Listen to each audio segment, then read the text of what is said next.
All right, I think we are ready to rock and roll here. All right, so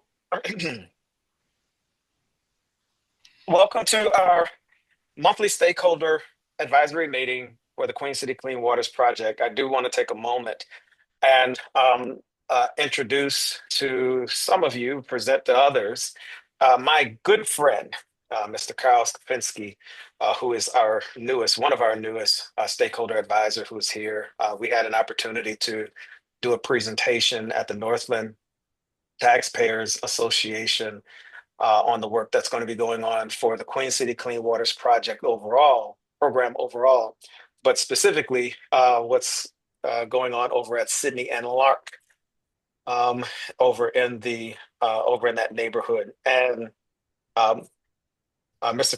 Skopinski just happens to be a resident there and also a part of Square Block Club, and has done some immense work with Square Garden, which is on Fillmore Avenue, just across the street from the 750 East Ferry building, that big industrial building, just across the street from Northland, and just doing some amazing work there. And has been an intricate part in that neighborhood, doing a ton of work, and also done some work and been a bit involved with the Rain Check 2.0 project. And so, Carl, thank you so much for being a part of Thank this. you for having me. Absolutely. And yeah, just take some time to yield the floor to you if you want to say a few words and before we get started. Sure. First, thank you. I'm very excited to be here. I think this is a really uh, interesting project. I mean, it's a massive project, but specifically, as Art mentioned, my interest is in the Fillmore corridor. I'm part of a group called Fillmore Forward. I'm on the board of that group, and I communicate out with about 6 or 7 block clubs along the whole Fillmore corridor. We do have a community garden on Rickard Streets between Rickard and Fillmore. Fillmore is usually the address we give people because that's people know Fillmore more than they do know where Rickard is. But Rickard's right next to Lark and Sydney, so within probably a 30-second walk. We do have a heavy investment in that property, and we're looking to do some additional improvements. I'm also on the board of the Buffalo Central Terminal. Been on that board for about pretty close to 14 years, so I'm pretty involved with that whole section of the neighborhood. I grew up around well, the old Emerson High School was Mhm. on Sycamore in Walden by St. Luke's Mission of Mercy. But I don't live in the neighborhood. It seems I spend a lot more time there, I think, than I do in my own community, at my own house. So, but I'm thankful to be here and to participate as best I can. I do ask a lot of questions, so you're going to have to bear with me. And as Art knows, I send a lot of emails out too. So um, I'm not someone who's a wallflower. Let's put it that way. I tell you, we have a power-packed committee here, and we could not ask for anything more. So thank you so much, Carl, for Thank your you. willingness to participate and being a part of this. Our fearless leader, Walt Walker from TY Land, our program director, is on. So good to see you, Walt. Didn't know if you wanted to have a few words before we got started. We're just going to dive in. Let's do it. Welcome everyone, and let's get to it. Thank you, Art. Fantastic. Uh, so our agenda for today, we're going to have just a brief overview of our final council district meetings and some takeaways. Um, we'll talk a little bit about the insights from our interactive website. Kate Segura, who is our community hallmarks community development planner, is going to walk us through some of the analytics of the website, and then we'll finish off with our Queen City Clean Water Fest and bring you all up to speed with the planning for that in conclusion of the meeting. So over the past 3 months, we've had council district meetings. This was a requirement by the Department of Environmental Conservation to have these district meetings to notify each of the districts about the Queen City Clean Waters Program. April, May, and this month, we have scheduled meetings within each of the districts. We have held meetings, we have had food, we have had PowerPoints, we have had poster boards, we have done PSAs, and just to get the district to know some of the projects that are going on within the districts. And this past month, we finalized our council district meetings with June 10th, we had our Delaware district meeting that was at Dash's Market on Hurdle. Niagara, June 12th. We had that meeting at the Bell Center, Community Center that's over in the Niagara District on the west side. And then we concluded with the North District at the Northwest Buffalo Community Center on June 17th in the North District. The meetings were were attended, not as well as attended as we have hoped. We wanted to do a last minute push to try to get individuals from these districts to be in attendance to learn about what's going on in their neighborhood, some of the projects that may be nearby. Um, we have had an introduction. We have had poster boards. Each council district, we've done a poster board for to show the district boundaries, to show the types of projects that are going on within the districts, and a brief timeline, with those projects.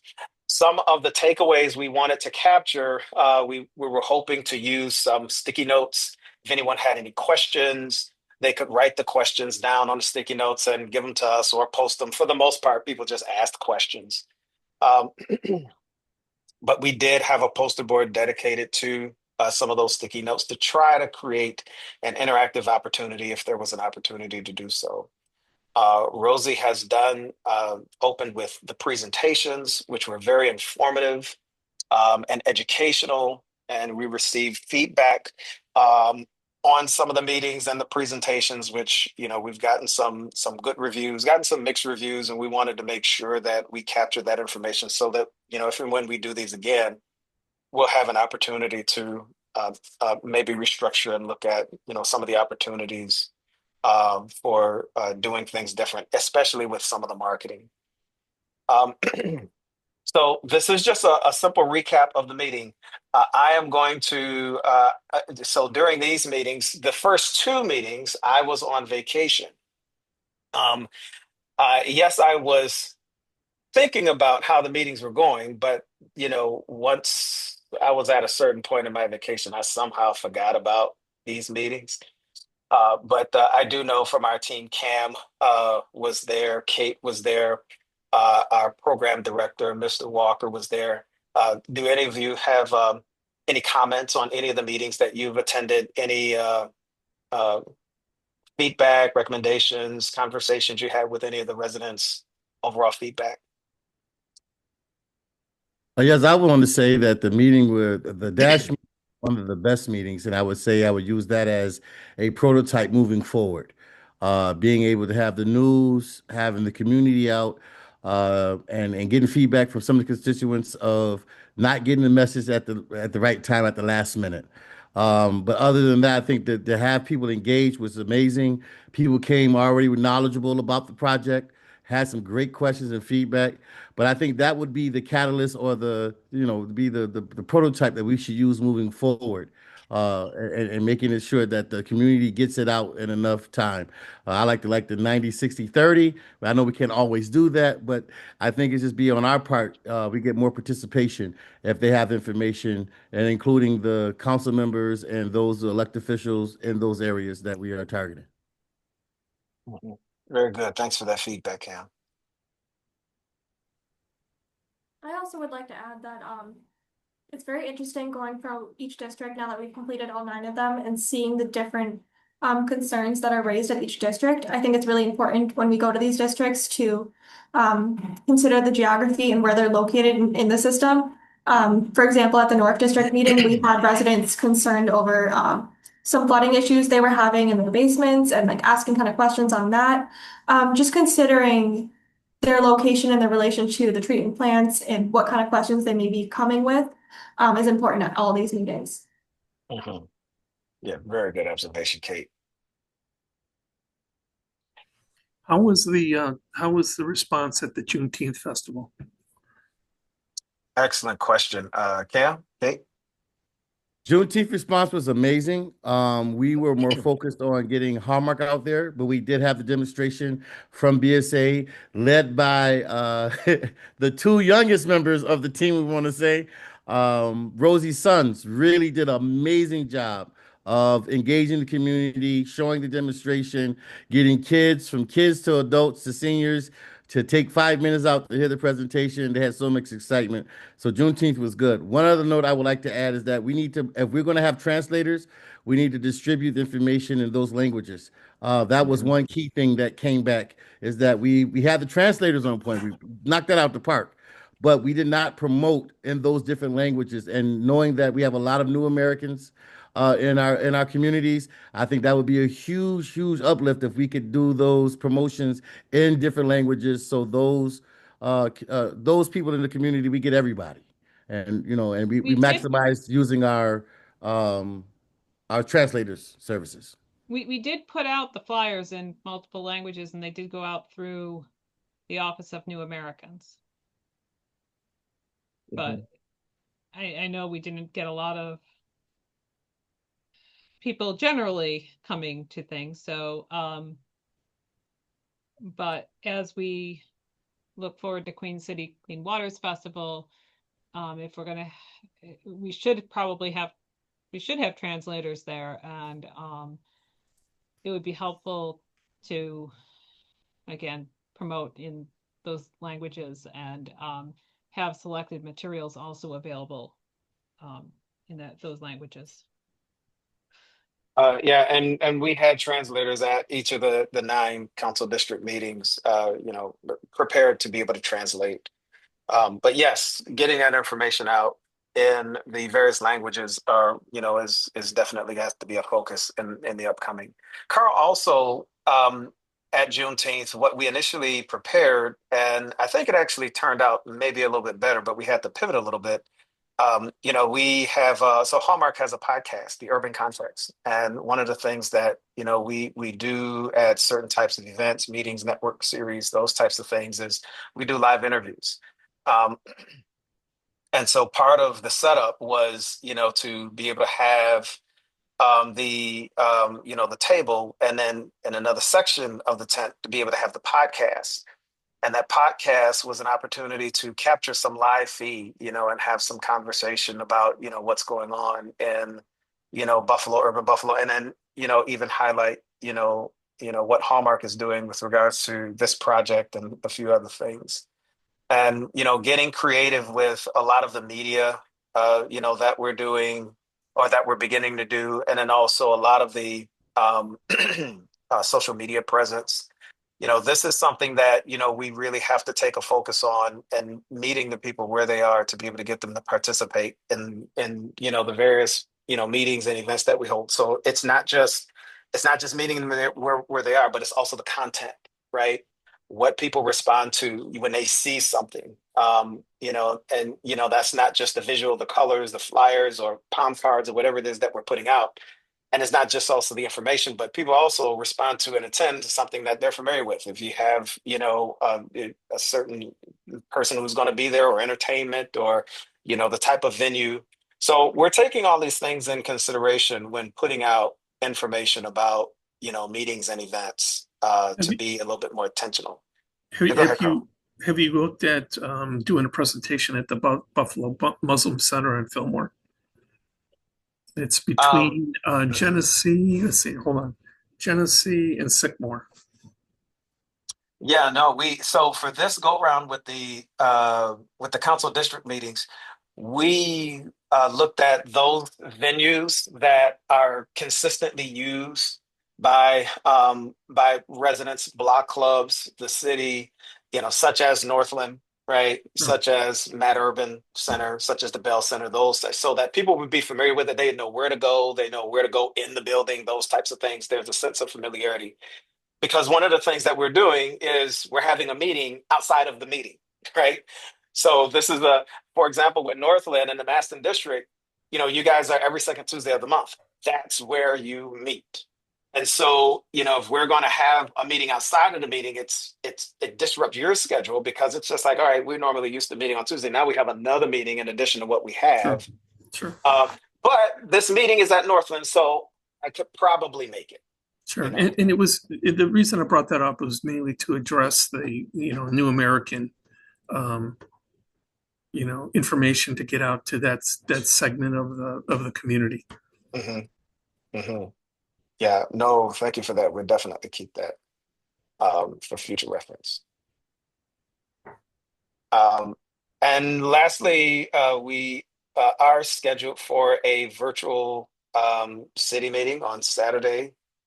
I'm sorry, yeah, Saturday, July 12th. This will be a virtual meeting. We'll have a Zoom link for it. It'll be citywide. For this group, when we put this out, we're just asking that you share it as many people with your networks and as many people as you can so that at least they are in the know about it. Hopefully, we can have a good attendance with this. And this will be the same agenda, basically, just in a virtual context. I'll give a welcome and, overview and hand it off to Rosie and she'll do the presentation. And any questions or anything, we'll administer those in the chat. It'll be recorded, just like the rest of the meetings, and then that will be our virtual citywide meeting. Any questions on council district meetings?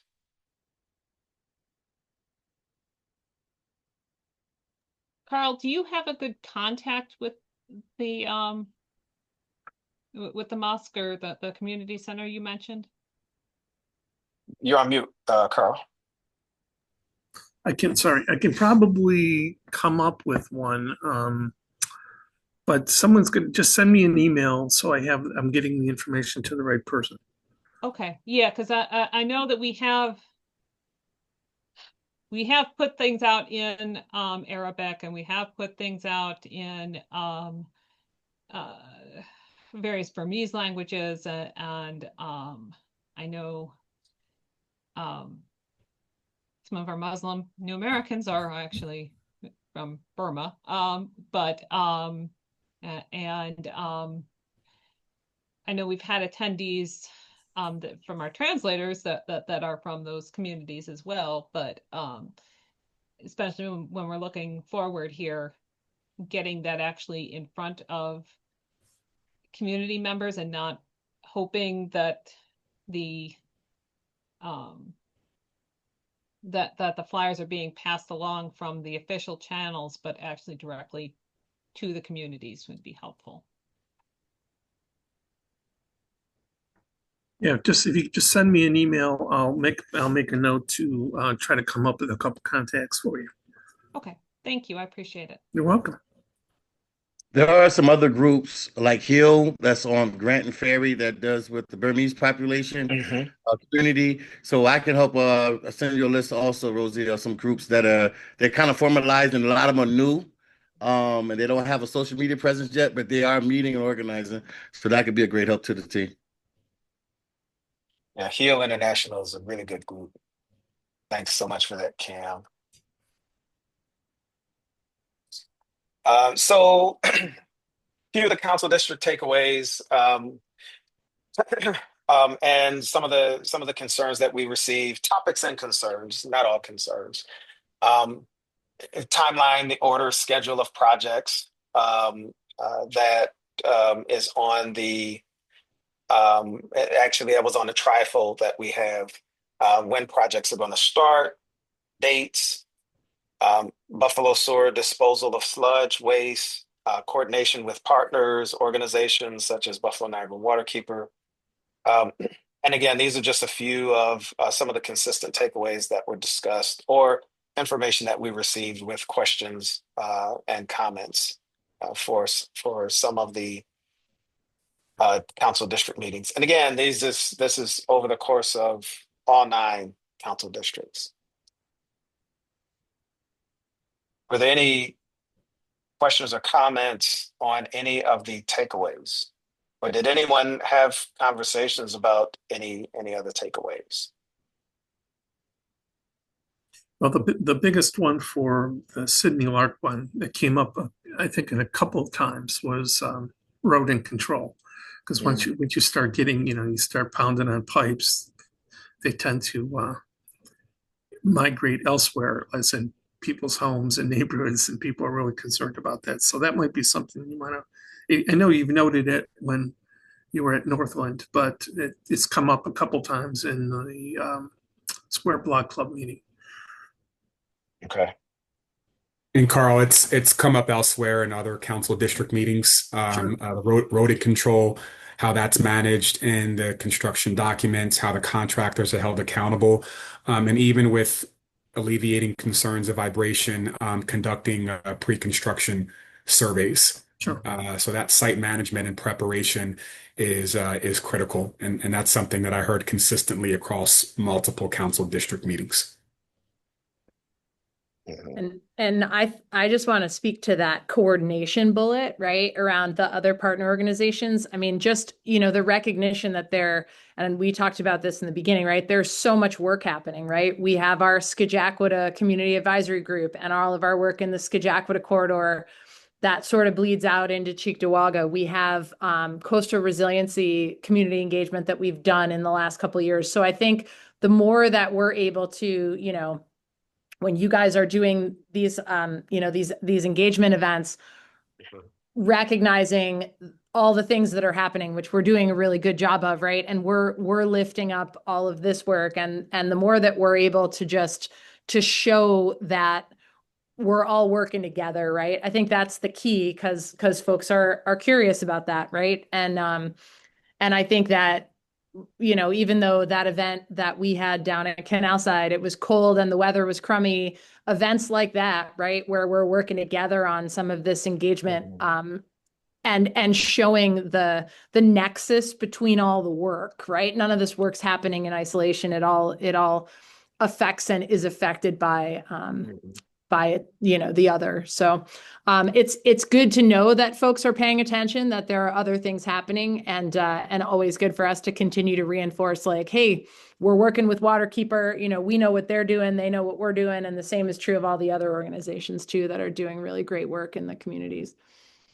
So you're going to have a table on August 29th from 4 to 7 p.m. At our festival, and just so you know, and just so you're prepping for it, and if you can have interactive activities, especially those that appeal to small children, that would be great. I got you, Rosie. I got you. Okay.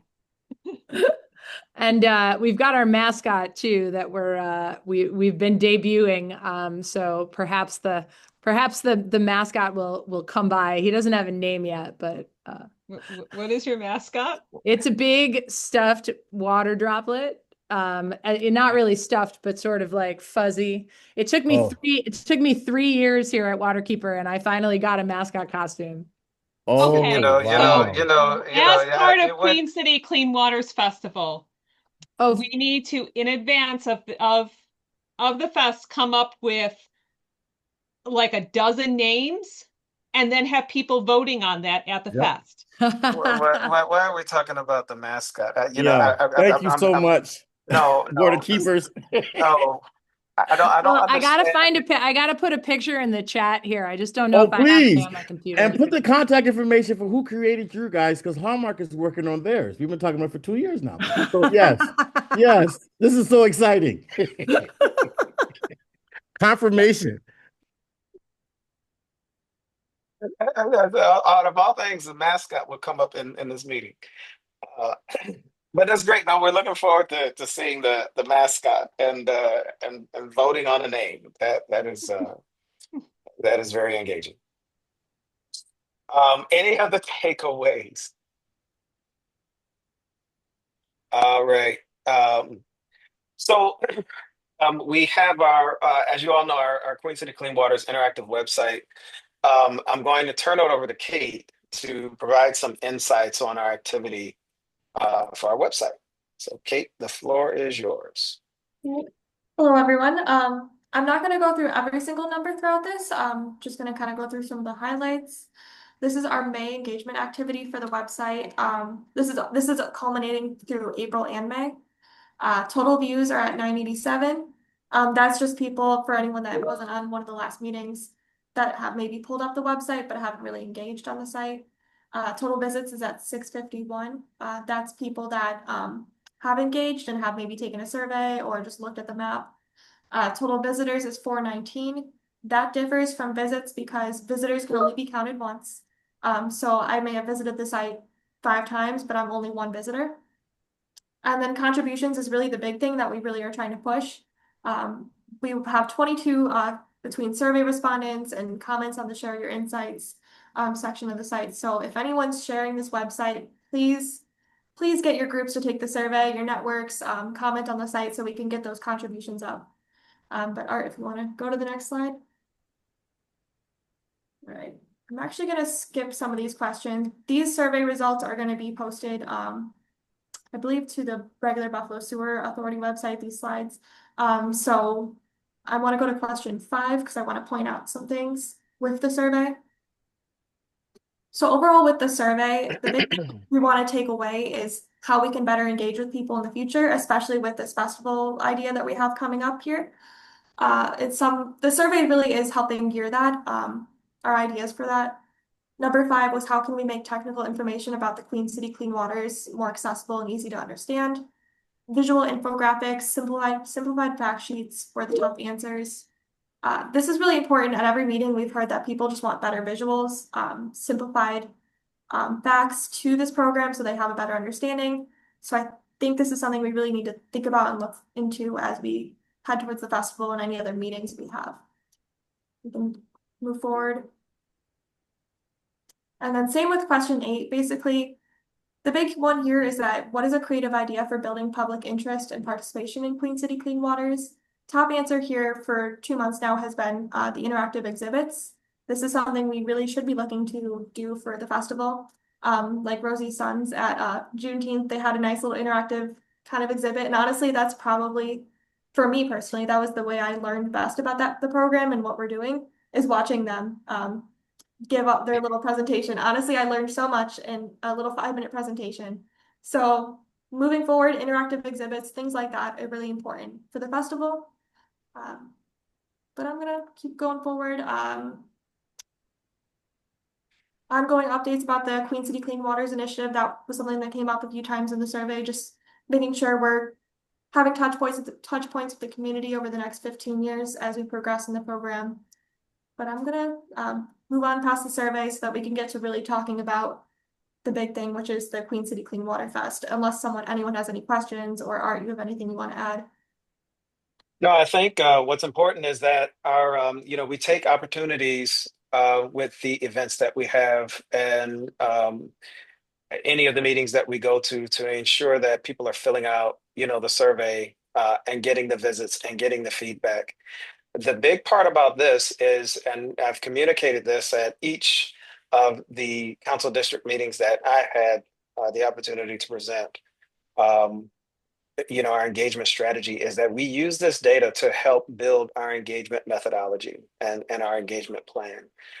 So it's good to take this information back. And what Kate has been mentioning, I think this is a prime opportunity to take this and begin to apply some of these responses to the Queen City Clean Water Fest that's coming up. And I know, Kate has said it a number of times. But if anyone has any questions, any comments on any of this stuff, the metrics, any of the responses, please let us know. And again, question 11, the final question, is there anything else you would like us to know about water quality, health concerns, or community benefits should be included in the Queen City Clean Waters Initiative? Normally with any word response, the system will spit out a word cloud, but here we captured some of the quotes and some of the more prevalent concerns. What can be done about Shajakwita Creek? so on and so forth. Educating the public so we can take, responsibility. I think that has been a big one. So these are just some of the comments and responses. Questions, comments? All right. And so over the past, I think June, we have been discussing the Queen City Clean Water Fest. And this has been, I think we talked about this in our last meeting last month. This has been kind of a vision of Rosie's who, said, hey, we need to get a little bit creative about how we're reaching people. And we all totally agreed. And, I think just a reminder, we went from, having a meeting in the city council chambers to Niagara Square, then to, Canal Side, then to the Outer Harbor. And then, we're looking at a few different places. And the recommendation that Rosie made, which, the thought was just, spot on, was, Delaware Park at White Lake, which has significance with the Sajaquita Creek and a lot of work that we're doing around there. Plus, it's a very well-known venue location. So we had some feedback from some of you all last month and just wanted to give just a brief update this month. And I do believe we have the application, actually two applications that we were working on. And Rosie, I didn't know if you wanted to talk a little bit about the application updates or. Yeah, so I think maybe it would be helpful to kind of. You want to share your screen? Yeah, in a second here when I'm ready to.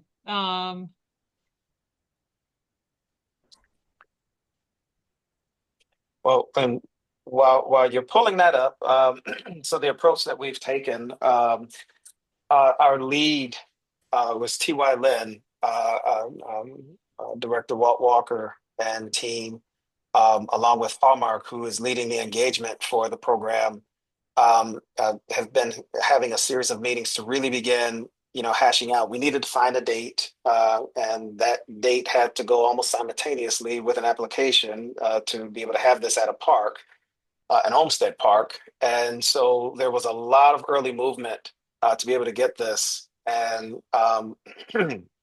so in lieu of all of that, we kind of put together a project event planning checklist that was done heavily by Brittany, who I believe is on the call. So we had a lot of moving parts early on, and we wanted to make sure that this was going to be an event that was going to be a nice, fun kind of a event that event that we could have that would draw people, but then at the same time, let me stop sharing my screen, Roseanne, and I'll give you access. But then at the same time, made sure that it was an opportunity to get the word out about Queen City Clean Waters and really brand the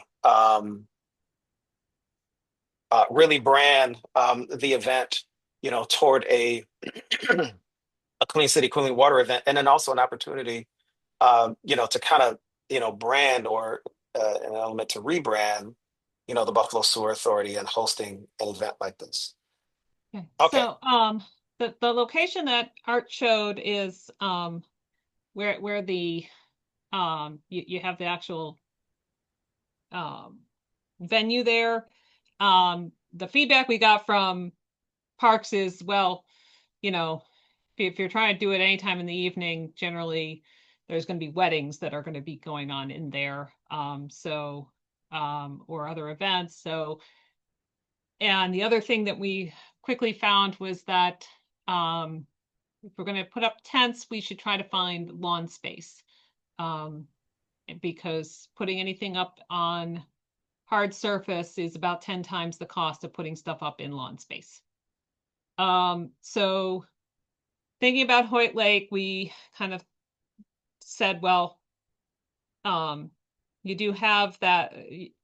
If you go 20 feet beyond the docks there, you do have this green space, and that also puts the event facing the water rather than backed up against the water.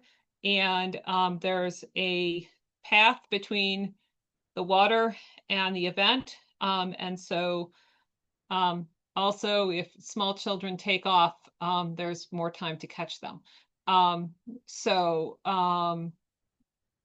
We looked at 3 locations, and Parks didn't really give us any feedback as to their preference. And so we're going to stick with our preference, which is this first location here. From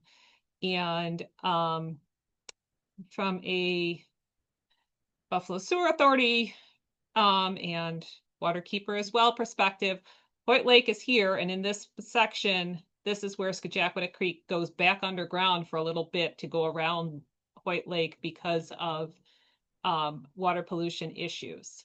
And so Skajackwada's been daylighted through here, and then it goes back underground. And so there is the location itself provides the opportunity to have conversations about clean water and about how we're moving forward. So that that's kind of where we started off. Again, we're looking, we said about 30 tables altogether. We did talk about snacks as food, not necessarily having full meals, but rather more of the carnival popcorn and cotton candy and that sort of thing. We, in the initial application, didn't mention any sound system. If we had light music playing, I think that's in keeping with it. And again, ultimately, we do want to make sure that we're able to talk to people. So having anything be too loud is probably not a great idea anyways. We want to attract people, but we don't want to not be able to talk to the person standing across from you. I did in the application mention that we would like to bring in our TV truck from Buffalo Sewer Authority and bring that in. It's our big truck that has a robot attached to it. My experience has been that small children like robots. So they can see on a video camera how they're directing the robot around and talk about what the robot does in the sewers. And but basically the idea would be to, again, have some of the initial tables set up as both as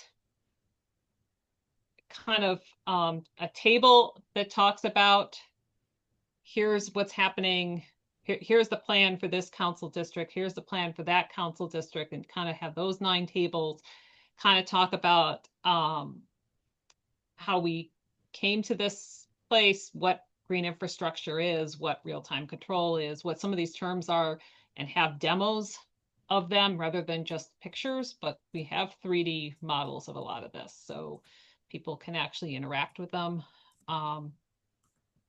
And also make sure that we include the customer assistance resources as well.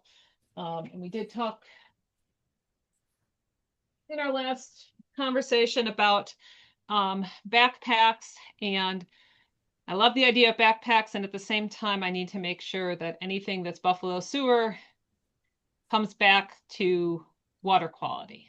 And so we have a book to go into those backpacks, so that it's a book about a girl that grows up in New Orleans during Katrina, and then goes on to become a civil engineer who develops wetlands to save her city.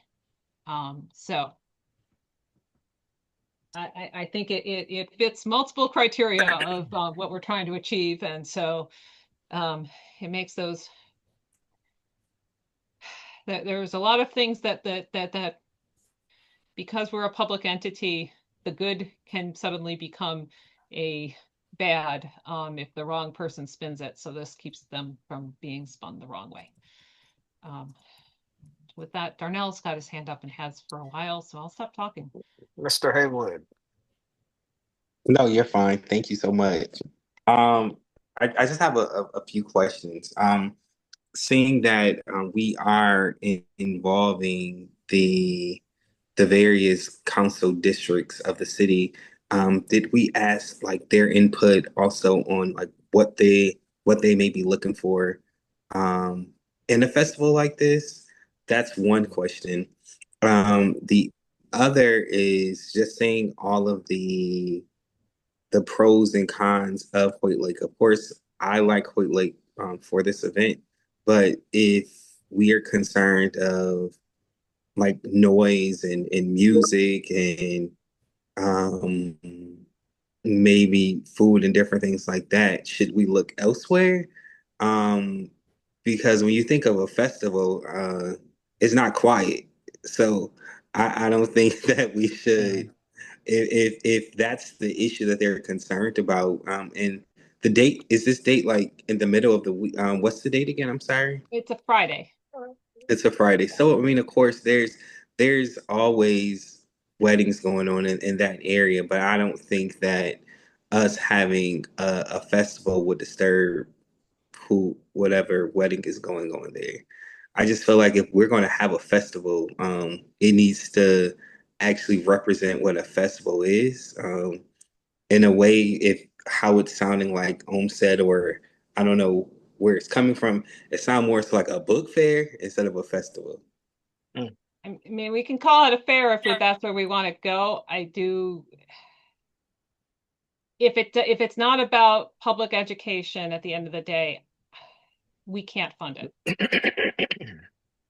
I mean, there are ways that it could be public education. Um, I mean, there is just more so thinking out the box. Uh, I I mean, mean, I need to you said meet that these so like criteria, and not be able to talk to people across from you is not going to be acceptable.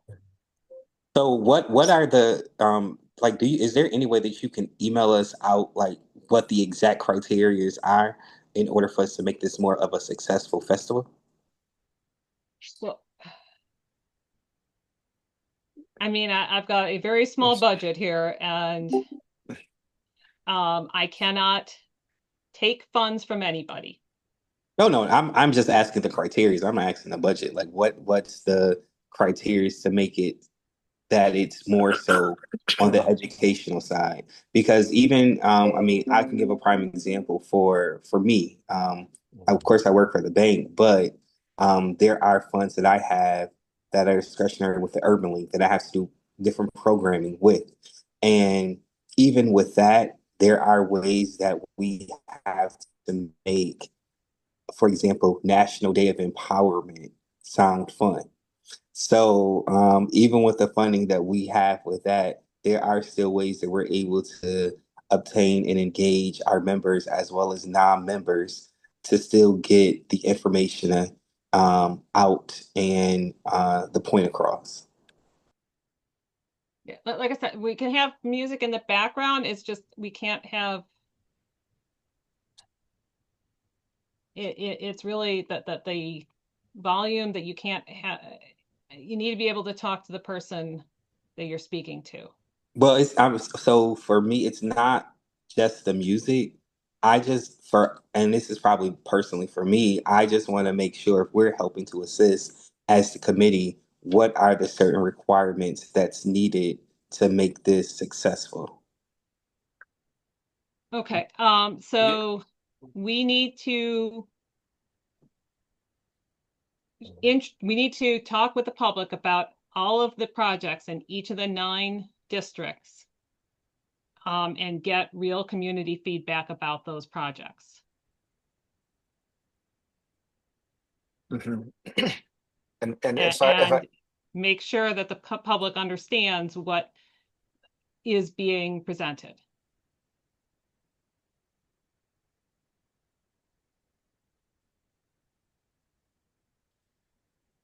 Yeah, and if I could just really quick jump in here, thanks so much for the questions, Darnell. That's and I know where you're coming from. But, if I could, try to just bridge the gap, what Darnell is used to, as also he's the president of the Buffalo Urban League Young Professionals. So, he's constantly involved in galas and, events and festivals and those types of things that are done on a, you say festival to Darnell, Mr. Haywood, and, it's something that's, outside of what we're discussing.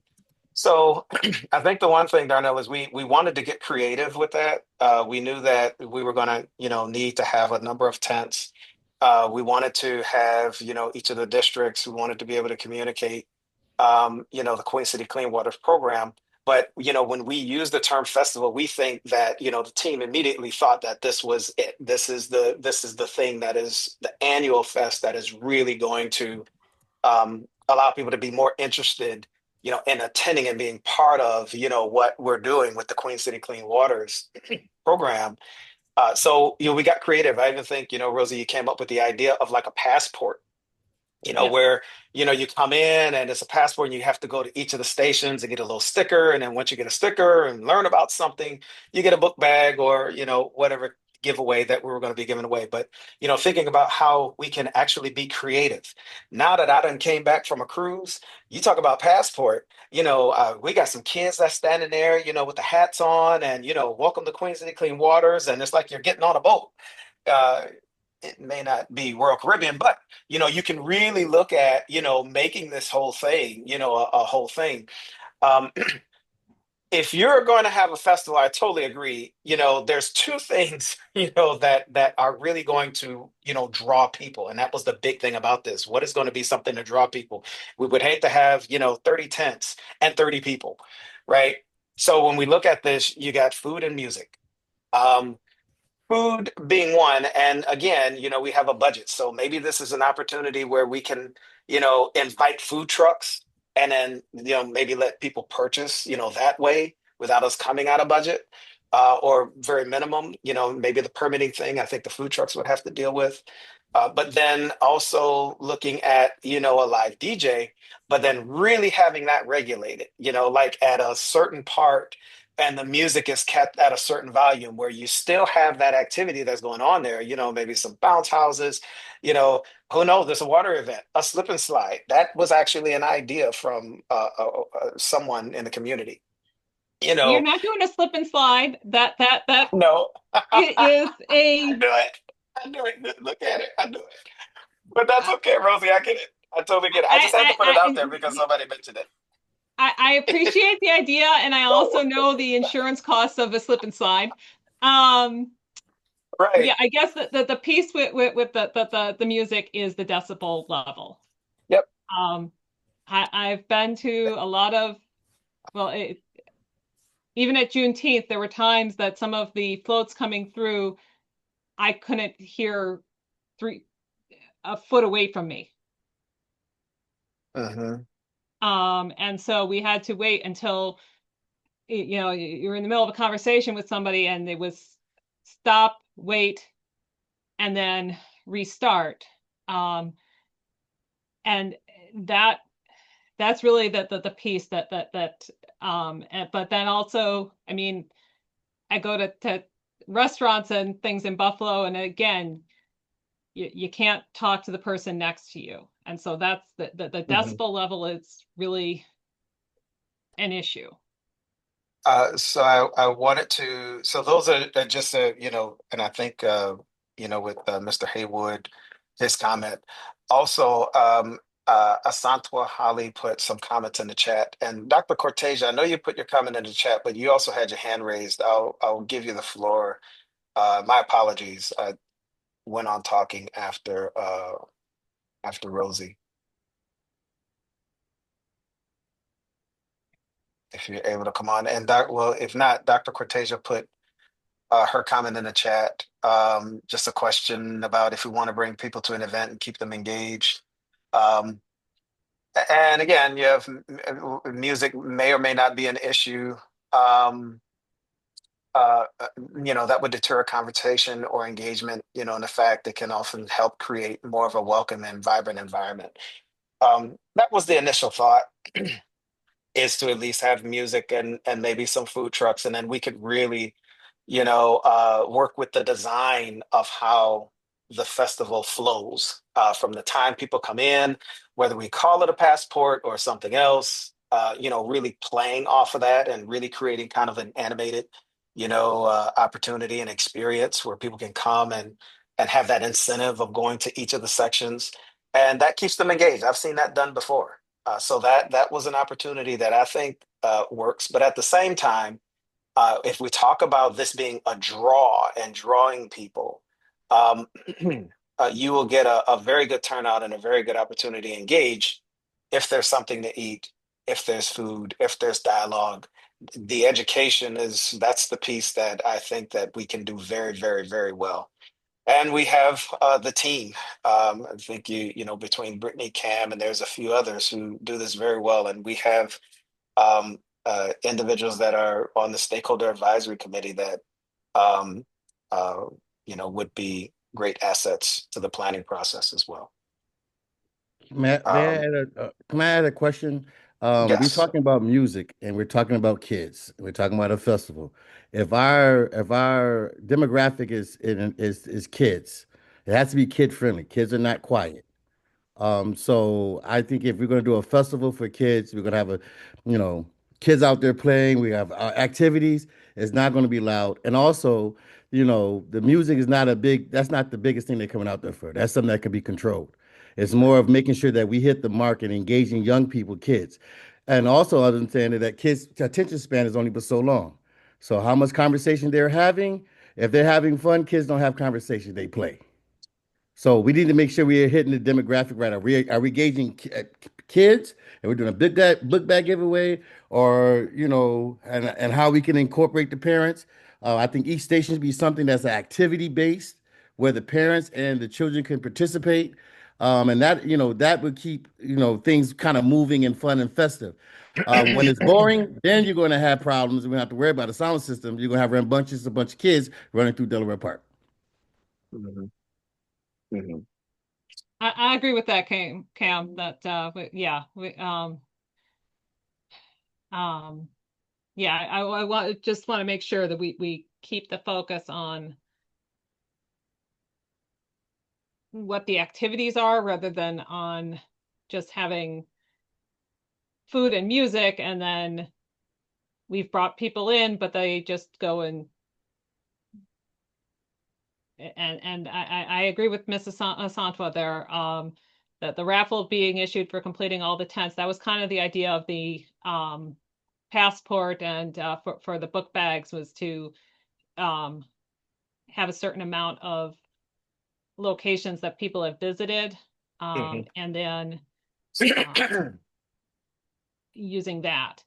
Um, and again, part of my budgetary concerns are that we are a public utility, and so there are significant hurdles with that. I have to be very careful about every dollar I spend. At the same time, I cannot accept donations to the sewer authority, and we cannot charge people anything that has not already been laid out in public documents. Um, so um, if an organization came and had their own thing that they're handing out, that they would, if Hallmark is there and Hallmark is handing out Hallmark swag as a prize for the game that they're running, that's fine. If Hallmark gives anything to the sewer authority, that's a very big no-no. Mhm, mhm. If Hallmark offers to pay for anything to the sewer authority, that's a very big no. So it it um Yeah. it's a we're not a 501c3. Yeah. Um, And so it does limit some of that normally would be able to be taken advantage of.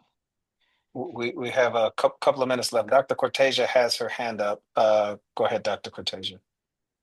Okay, so I have a few questions. So what age bracket are we trying to engage?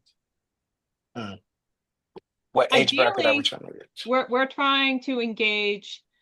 I would like to have adults, but I would also like to have basically middle school kids. Okay. I think probably, we might get a few high school students, but generally you're going to get, by the time that they're seniors, they might be again coming back around and looking for work. But you get those sixth graders to eighth graders are still small enough to be silly and not take themselves so seriously. Um, but if they're too young, then they're going to struggle to understand anything that's going on, except they like the word poop. So Okay, so poop I is fun. I get that. I was just trying to figure out, with the tents, how to get the people to travel to each tent and what age bracket you're trying to engage with. The other thing about the donations, I also work in a place where normally you don't take donations, and I still deal with a lot of different entities. But the thing with that is, like, we just did Maston District Family Reunion, and we had McDonald's come out and they gave out food at the reunion. And those are the type of donations, not that they have to give the sewer authority an item.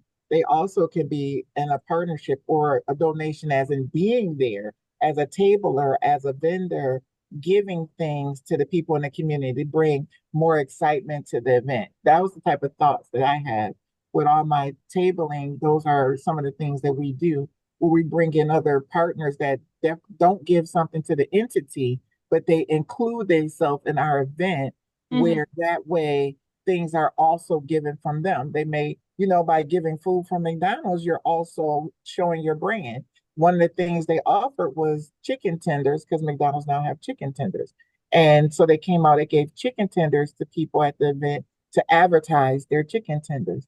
So that's a thought when you're talking about, I mean, I think I'm in the mind of a true factor festival. And from what I'm hearing, I don't think a festival is the correct verbiage for this type of event.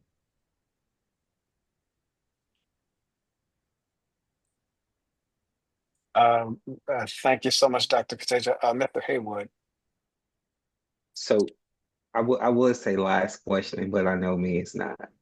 Um, so when we had our meeting last time, I thought that this was more so an inclusive festival for everyone.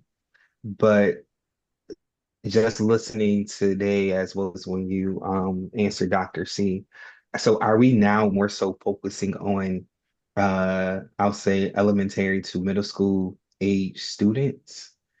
Or is this something that we're looking for the entire community? Because those are two different um two different types of events. Because if you're looking more so, and if the funds have to be more so utilized for educational purposes for that demographic of student, then maybe we need to pivot and not have it at Hoyt Lake. Maybe we need to go somewhere else. I mean, we're just not. What's the date again for the conference? For the not conference. I got about 1,000 things going on. What's the date for the festival? Queen City Clean Waters Fest. Yes. Like, are we still going to be in summer camp season, or is it going to be back to school?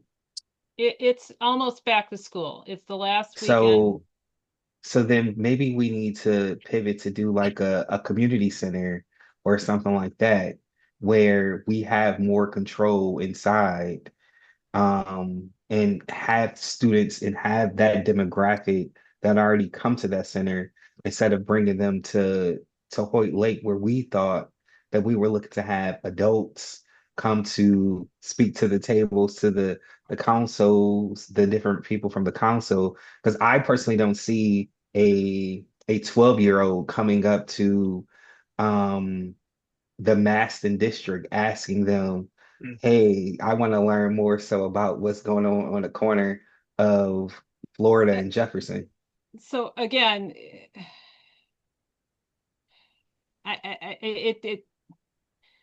it's not just the Maston. We're split I up just by use that as an district, but it's not so example. much No, the I district. just use that as an example. But I think and it's not just the kids that I'm thinking of. It's the adults too. But I'm trying to figure out.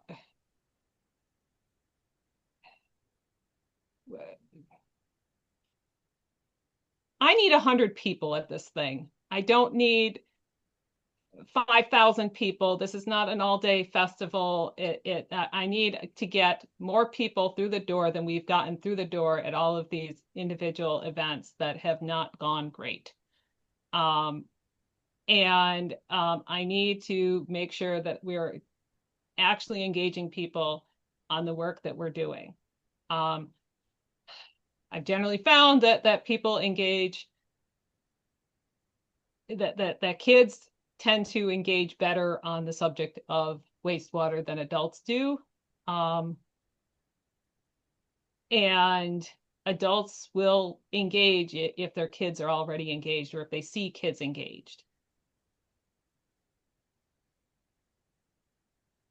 Yeah, and I think, Rosie, to your point, one of the reasons, if I'm remembering correctly in the last conversation, the reason that we were thinking Hoyt Lake, right, was because of the ambient crowd that you're going to get anyway, who are there on a nice day, right, and have the opportunity to engage folks, those folks who come on purpose, right, who are like, oh, I saw this advertised someplace, I'm going to come, but also the opportunity that you get to to have those folks who are there, right?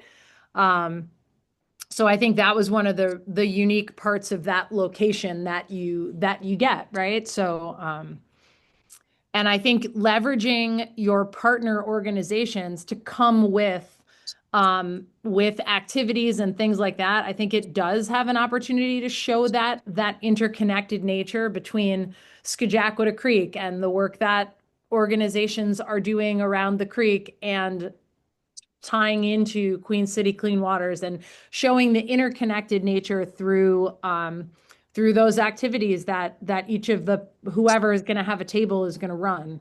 And I think I was a middle school teacher for a long time, and I taught high school as well. And I think the engagement level that you can get from kids and the fact that their parents are around and they'll talk to their parents, they can be great ambassadors for this work, and they ask really good questions. So I think I like the direction that it's starting to move. And I like all those pictures too. I think that, showed kind of what I was envisioning from the partner orgs and the tents and tabling and all the things.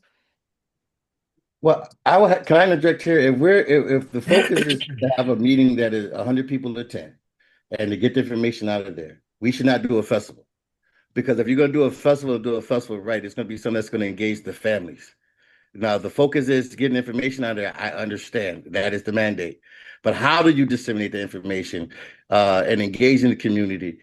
And pivoting off of what Art's point was before, rebranding from an engagement standpoint, being an engagement planner, is that rebranding some of the negative stigma that the Water Authority, Sewer Authority has. This would be a great opportunity to engage not just families, but young people. But if that's not something that you see as something we need to do right now, we should pivot and just have a community meeting. Because if you say festival, it has to be festive. Well, and I think it can be festive. It's not. Rosie, these are pictures from what? These are what from event? clean water festivals held elsewhere. Okay, so this is Pittsburgh and Cleveland. Okay, so those would be, for example, case studies, I guess, to yeah, which you're kind of patterning after somewhat. Yeah. Okay. Wasn't the Cleveland one at Northeast Ohio Regional Sewage District? That was held at their treatment facility, right? It was, but not everyone who was there went on the tour. And again, it's talking about the projects in an interactive way. It's having other activities that engage in water quality. Um, and again, these are each of these, they're getting 5,000 people through the door each year in the course of a day. And to the point of, oh, and there's my kids. To the point of having a public meeting, we've already had public meetings. We've gotten 3 people to show up.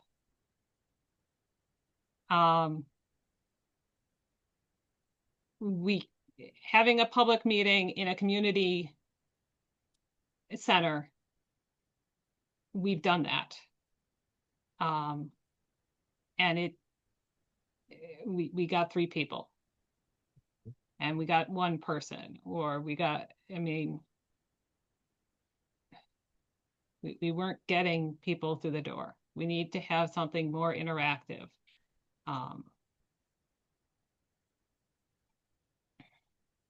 And again, if we want to call it something besides Fest, I'm okay with that, but this is,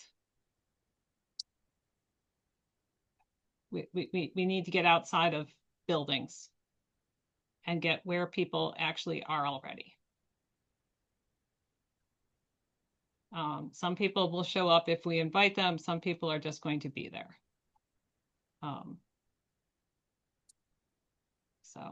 But Is there a time frame when the funds have to be used? it's not that the funds, it's when does this community outreach have to be completed? So just thinking also real quick, seeing that we called out the student or middle age, not middle age, um, middle school, elementary, junior high, whatever you want to call.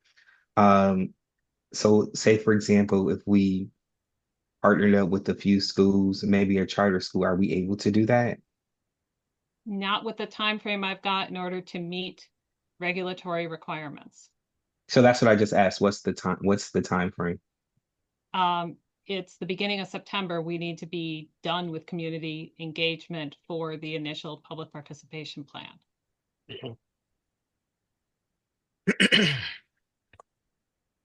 think Brittany has her hand up, and this is a great conversation. But just so you all know, I was on pace to finish 15 minutes before the meeting was over. But the conversation is very good and very needed. So we're just going to continue on with this. If you need to hop off, thank you so much. But we really value your input. Brittany, you had your hand up. Go ahead. Hi, I would just like to say that I believe that we can meet the regulatory requirements. We can pull this event off, whatever we want to call it, but we just have to balance the fun stuff with the educational stuff. All of those case studies, I looked at a bunch of other clean water festivals as well. And the main thing is leveraging, also to Sandy's point, our potential partners and the activities that they will bring. So we just need to start planning, and we need to, get some ideas from our partners, Buffalo Waterkeepers, maybe the Science Museum, the aquarium, etc., on activities that they may already have that they can bring to this festival, and that we can engage families across the board, the middle school students and their entire families. And we can just, create a balance that way. We don't need to limit ourselves. And however many people come out, I'm sure it will be great. I agree. Just thinking, the one space, just pivoting to a different space if we considered it. And I can always reach out if I need to. Is explore more Ralph Wilson's explore more Children's Museum. Thinking right in the middle of the museum, you have a model of Erie Canal. Maybe doing that, setting different tables around the museum, where if we still want to engage um, the various district council members, we can still do that with the four various floors that's there. I do know they have different programs where they're able to have the community come in for free or for a fraction of a cost.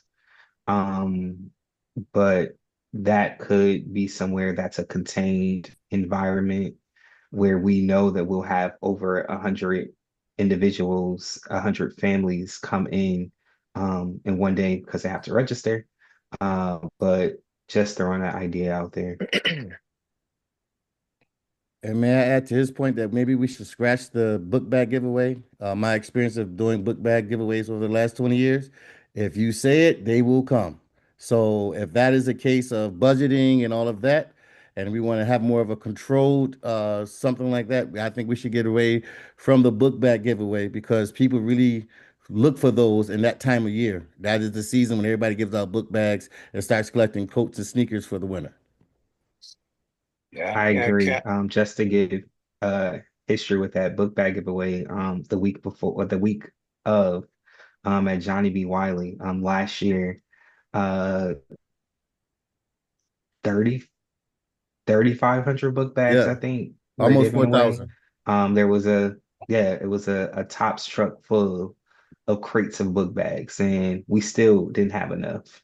So, yeah.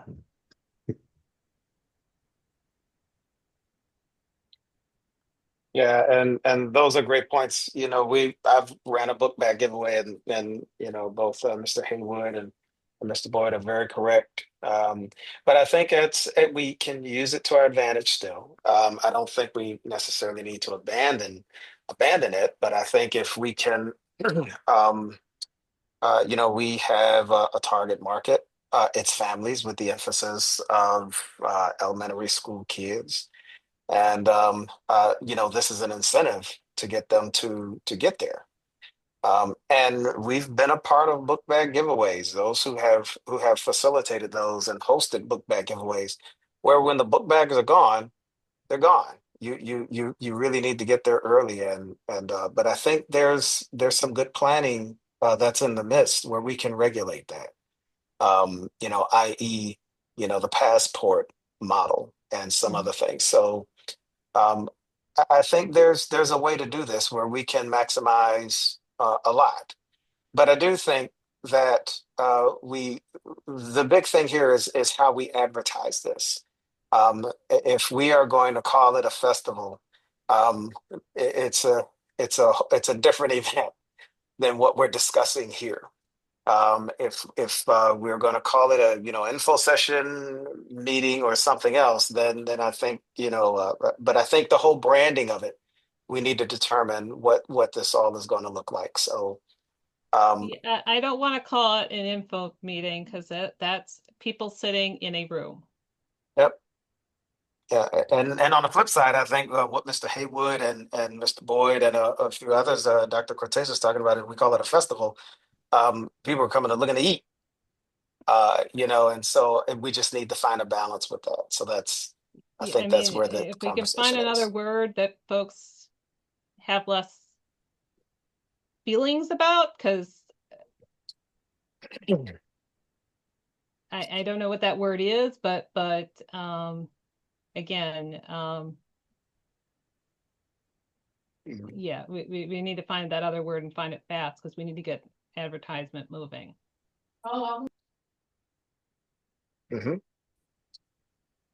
Quick question for you, seeing that we have time. I'm sorry for keeping everybody in mind. I keep talking, but if we have to find a title or something soon, are we set on keeping it at Hoyt Lake? That's one. Do we have I any other am because suggestions of of the having it process that it elsewhere? took to get this far. Yeah. it took a month to get or more to get Hoyt Lake. Well, let's just be keep things in perspective. Normally, when you plan some of this large magnitude, it's usually done a year in advance. So we're trying to create something in less than 90 days. And I think we need to keep that at the head of the conversation is that if we want to do it in excellence. We want to be able to meet our goals, but we have to be realistic we're in the ninth hour now, trying to plan a festival, gathering, or whatever you want to call it. To do it right, we're already under the gun. So we might need to start looking and being realistic and saying, hey, book bag giveaway, we'll try it again next year. If we want to have 12 tables, let's do 6. So we can start getting the ball rolling and marketing and making phone calls. One thing I stated on the other call was we're not the only people that are having events that weekend. That is Labor Day weekend. So tables, chairs, all of that is stuff that needs to be acquired and taken care of now. That's why I use the move 90, 60, 30. We're behind the gun. So decisions need to be made immediately so we can get the ball moving. Yeah. Very good point. And that's what our a little bit about our discussions in the Hallmark camp. Mr. Director.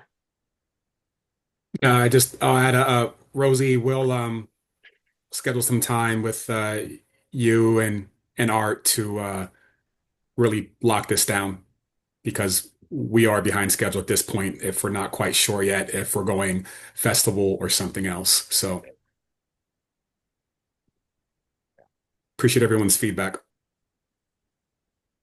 Fantastic. Any additional feedback? We do Dr. Cortasia in the I like comments. Dr. Cortasia. I will take it. Let's go with that. Fair. Fair enough. I'm good with fair. All right. Thank you, Dr. Cortasia. We so appreciate that. Any other questions, comments? We are 20 minutes past our time, and I was on the schedule to finish at 1:45. But that's okay. This was a very good dialogue and much needed. Any other questions, comments? This is Carl. I have one. Yes. It's an administrative one. Who do I get the W-9 and the paperwork to? You can send that to Okay. me, sir. Done. All right. Thank you so much. Thank you so much. Thank you for your input today. Thank you, everyone, for your participation. We will be sending out slide deck, minutes, and all of those things to keep you up to speed. Any additional questions, comments, please feel free you can email myself and we'll pass them along to the program team and we'll go from there. Thank you all so much. Have a wonderful remainder of your evening. Thanks, everyone. Take Stay care, cool. everybody.